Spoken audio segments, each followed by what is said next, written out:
remember the school libraries where many students discover popular books like Charlotte's Web, Goosebumps, or Harry Potter.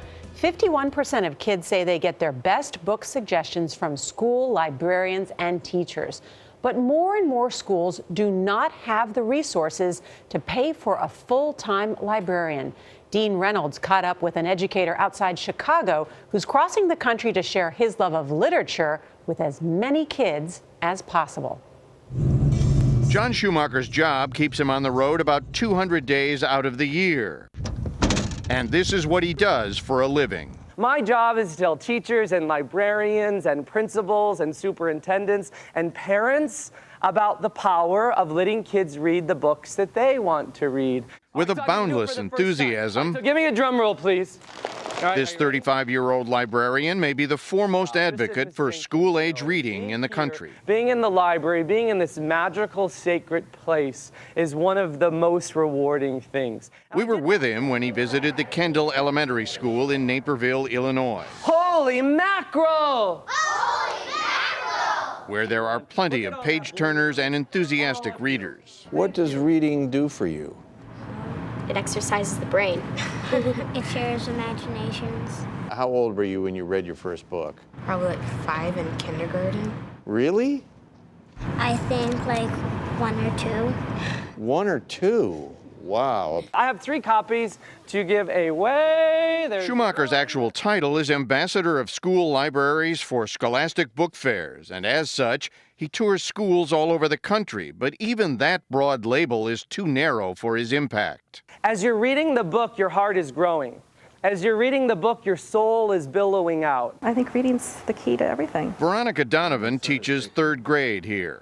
The library is the heart of our school. The students are excited to go, and without the library, I'm just not sure how a school could function. Not every school is so lucky. According to a recent survey, 39% of school principals nationwide reported not having a full-time librarian.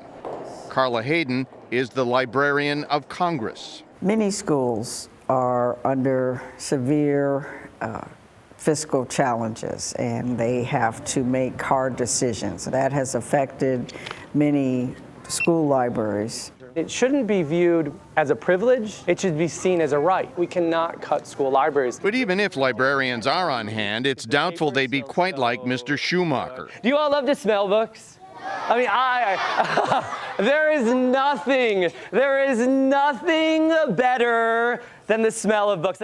Over the years, he's given away more best smellers than he can count. Would somebody like this and you can take it home and smell it? His work is so important because he's giving inspiration to school librarians. It's not an oxymoron, a rock star librarian. And last night I had so much work to do, but I had to keep reading this book. Schumacher, who reads about 800 to 1,000 books a year, says that growing up, he had little use for the school library because it was the place where he was always being shushed. I actually would ask to go to the nurse a lot on library day because I knew I was going to be miserable when I got there. Have you read this book before?